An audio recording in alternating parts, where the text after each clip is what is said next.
Don't you just hate it when people don't deliver on their promises?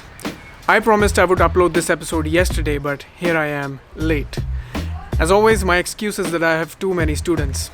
I seem to have bitten off more than I can chew. But anyway, as a compensation for my lateness, I have covered 7 topics in this episode, which are meeting new people, discussions, tidiness, insects, history, time management, and window view. Just a reminder that this is part 3 of the IELTS Speaking Introduction Q&As, and parts 1 and 2 have been linked down in the description of this video. Don't forget to check them out. Let's get into it then.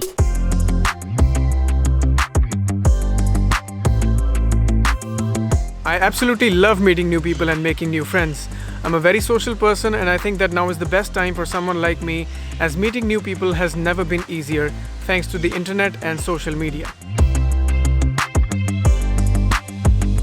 I feel humbled and delighted when I'm welcomed. I think anybody would feel the same. We all have an innate desire to be liked and accepted, and I feel overwhelmed with joy whenever I'm treated that way. Not very often, but from time to time I do meet new people. Whenever there is a gathering or any social event, I always take the opportunity to make new connections and acquaint myself with others. Generally, I get a decent idea if a person likes me or not when I meet them for the first time. There are some subtle cues like eye contact, hand gestures, and facial expressions which non-verbally communicate whether the person is interested in talking to me or not.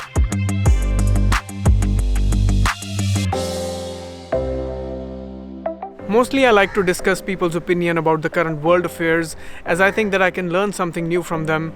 Other than that, I like to discuss people's preferences when it comes to movies, music, TV shows, etc. Most certainly they have. As a child, I would say I was very shy and I was not really able to start discussions with other kids on my own. And even if I did, they mostly used to be about exams and studies or some games that we used to play back in the days. I think I'm the kind of person who takes time to form opinions about things. My notions are usually based on facts, and I try my best not to be biased about them. So I think it is safe to say that once I form an opinion about something, it is somewhat difficult for me to change it unless there is compelling evidence against it.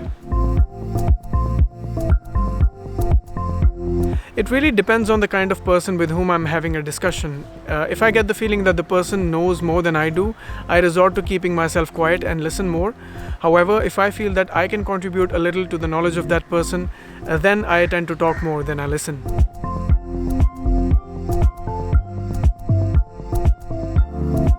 I used to be someone who was very untidy and disorganized, but lately I've realized the value of being tidy. I like to think that in the recent months I've become much more organized. I like to keep everything in its right place, and I find that it has made my workflow much smoother and it has made me much more efficient. Just like I mentioned, tidiness for me is about keeping things neat and organized. So in order to achieve that, I make it a point that my desk is always clear of clutter and my bed is always well made. Moreover, I love cleaning and I find that it is therapeutic for me. Ideally, yes, I think if tidiness works for me, it should also work for most people. However, it is not always possible to maintain optimal levels of tidiness. Sometimes one feels like letting it loose and be lenient about tidiness. Having said that, being tidy all the time is definitely ideal in my opinion. I know people like to be tidier at work rather than at home, but I find that it's quite the opposite for me.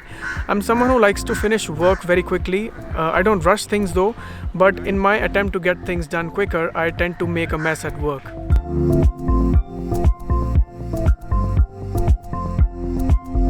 Oh, that's a tricky one.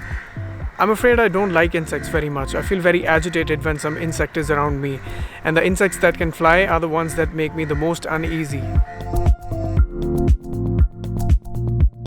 Yes, as a matter of fact, we have a small lawn in the front of our house, so it is naturally home to many insect species.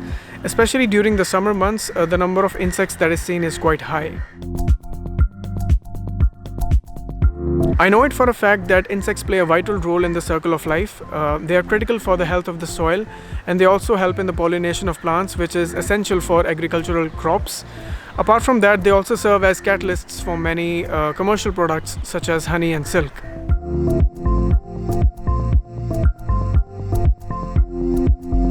I'm extremely interested in history. I find that it's very important for us to have historical data about the things that we are interested in so that it can serve as a guide for us for the future. I think it would have to be the assassination of the American President John F. Kennedy that took place in 1963, I believe.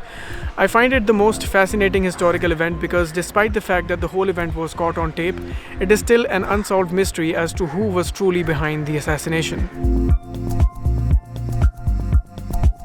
Oh, I think the internet is one of the best ways to learn about the history of anything. Although not all information on the web is accurate, but one can easily filter out accurate information from reliable websites. Oh, there are so many people from history that I wish I could learn more about, but if I were to pick one person, it would have to be Diana Spencer, Princess of Wales. I've always been captivated by her charismatic yet innocent demeanor. She was a part of the royal family for some time, after which she got separated from Prince Charles. In my opinion, she had unrivaled grace and elegance.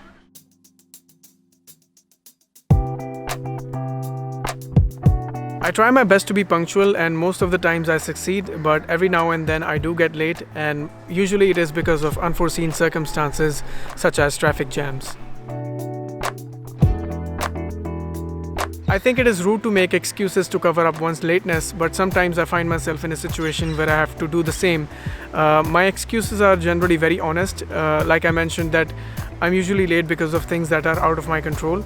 But there have been some instances where I have missed my alarm and overslept and as a result got late.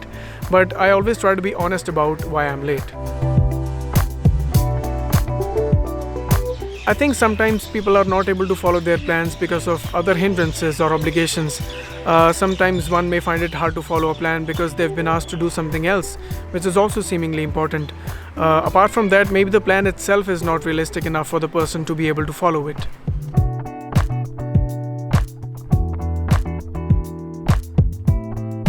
Luckily, the view from my window is quite serene. I see a lot of trees and there is a huge park right outside my window.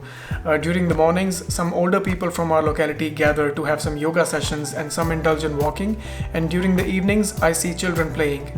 So it is usually a very pleasant view from my window. Whenever I get the time, or maybe when I'm feeling a bit gloomy, I brew myself a cup of coffee and like to sit by the window and look at the world outside. Somehow it makes me feel that I'm a part of something bigger. Oh yes, always. I'd say that a house that doesn't have a nice window view is missing something major. So living in a house with a pleasant view of the outside world feels like a luxury.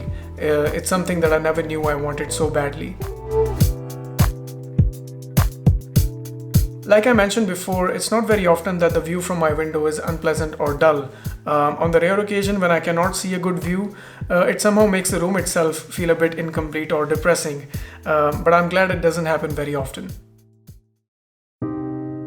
Okay, so before I end this episode, I want to take this opportunity to thank you all because today marks the day on which the combined views of my previous 10 episodes have surpassed 5,000. Your support has been everything to me and I'm so glad that I'm receiving such positive feedback in the comments. I want to thank all of you who have reached out to me for IELTS sessions through my videos. I've made connections in cities and countries I never thought I would, all because of the faith that you have put in me. I also wish to thank my colleagues, ex-colleagues now, for providing me unwavering support in this decision of mine to start making videos. Ramneet, Neha, Nana, you guys have been the best. Thank you so much for helping me share my videos. I'm truly humbled. In the end, I want to let you know, you the viewer who's taking minutes out of their day to watch my video, that you make me feel privileged. Thank you so much for watching. Stay inspired and remember, I am because you are. Bye-bye.